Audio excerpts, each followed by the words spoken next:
Retour sur le plateau de TV Finance. La Bourse de Paris a démarré sa séance. Il est 9h02 avec une baisse de moins 0,55%. On va retrouver notre expert pour Chronocap, Antoine Quesada. Bonjour. Bonjour Roselyne. Vous êtes trader, formateur et coach sur AQTS.fr. La cote parisienne a donc franchi son Everest hier, un sommet à 8258 points et un double record intraday et clôture. Et ce matin, on le disait, une petite respiration. Naturellement, des prises de bénéfices après avoir atteint cet objectif, en tout cas dépassé les plus hauts historiques. Donc, c'est un nouveau record.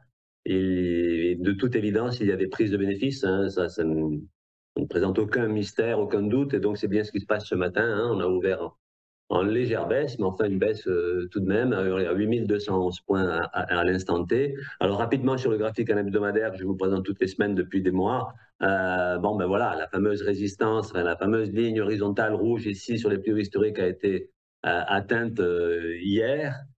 Pour la petite histoire, cette tendance de moyen long terme qui est toujours restée haussière en fait, elle présentait toutes les grandes probabilités que l'on aille chercher justement ces plus hauts historiques qu'on a tapés hier, en grande partie motivée, boostée, je dirais, par cette fameuse divergence haussière classique ici, qui s'était validée sur la dernière semaine du mois d'avril, en clôturant au-dessus de la moyenne mobile 20 et en clôturant sur 7770 points.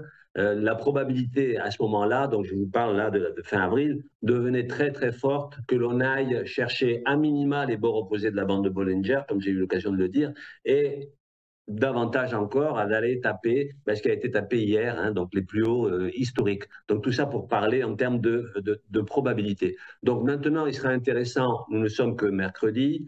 Vendredi dernier, j'évoquais cet objectif assez probable, somme toute. Il sera intéressant de voir comment clôture donc cette bougie de cette semaine, puisque on pourra le vérifier vendredi prochain, donc après-demain. Et il sera intéressant de voir si on clôture, si le CAC a la force de se maintenir au-dessus de cette résistance qui était les plus hauts historiques ou pas. Bon, il est très probable que les prises de bénéfices qui ont déjà commencé aujourd'hui se poursuivent sur quelques jours tout au moins, et qu'on ne reste pas au-dessus. En tout cas, je dirais que c'est la chose qu'il faudra vérifier en fin de semaine. Si on reste au-dessus en clôture des 8259 points qui étaient les précédents plus hauts historiques, ou si au contraire on passe en dessous, on reste en dessous pour retracer, donc pour revenir un petit peu en arrière sur des prises de bénéfices tout à fait légitimes. Alors, on va passer sur le graphique en journalier.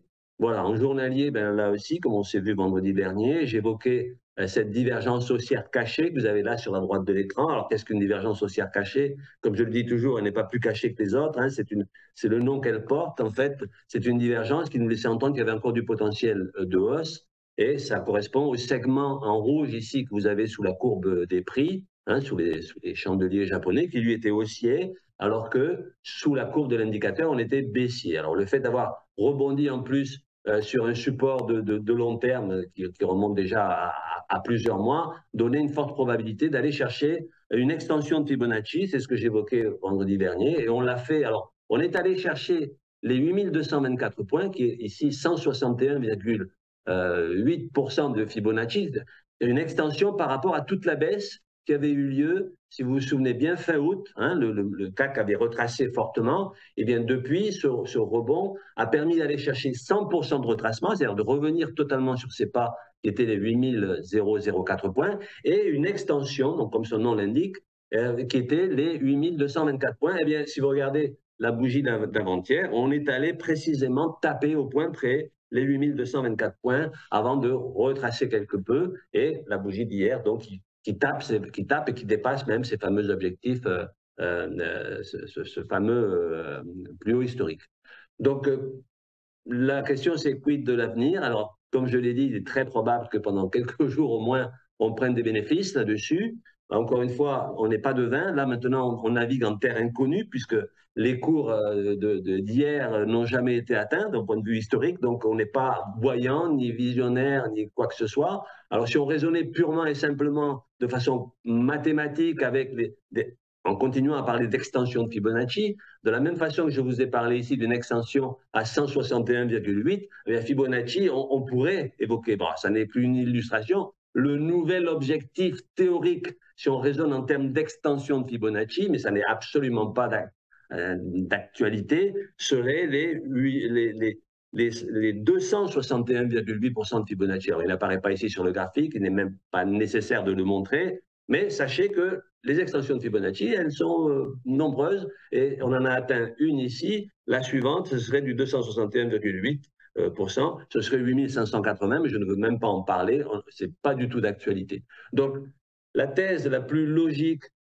après avoir atteint ces objectifs historiques, c'est de prendre des bénéfices. En tout cas, c'est que le marché revienne en arrière. Et pourquoi est-ce qu'il revient en arrière? Donc, prise de bénéfices pour ceux qui ont eu la capacité d'acheter bien avant, bien entendu, et là, c'était l'objectif pour vendre. Mais pourquoi est-ce que le marché retrace là, normalement? Parce que tous ceux qui, par le passé, avaient acheté sur ces mêmes niveaux historiques, donc qui remontent maintenant au printemps dernier, tous ceux qui étaient en perte depuis lors, ne rêvaient plus que d'une chose, c'était de récupérer leur perte, en fait, hein, que le marché leur rende de l'argent. Alors, quand le marché, par bonheur, vous rend l'argent que vous étiez virtuellement, en tout cas potentiellement en train de perdre, vous n'êtes que trop content de le récupérer, et c'est pour ça qu'il y a des vendeurs sur ces niveaux. Donc, il y a des vendeurs parce qu'il y a ceux qui gagnent de l'argent en vendant, et il y a des vendeurs parce qu'il y a ceux qui étaient en train d'en perdre qui récupèrent leur argent. Et tout ça, ça fait une baisse tout à fait légitime. Donc voilà ce qu'on peut dire pour l'instant. Mais en tout cas, le CAC a atteint ce fameux, ça a fait ce nouveau objectif, ce nouveau record historique qui était là, latent, dans des conditions d'ordre fondamental, géopolitique et politique totalement incroyables. Et comme je me plais à le dire souvent, ma passion pour l'analyse technique, elle vient du fait qu'avec des outils purement graphiques, mais qui découlent évidemment du comportement des investisseurs,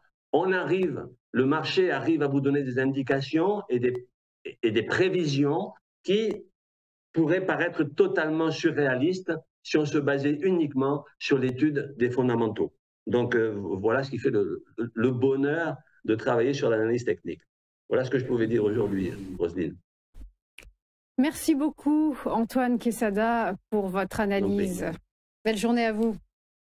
Merci. À suivre, après une nouvelle pause, les valeurs du jour, les market movers de Daniel Cohen de Lara. À tout de suite.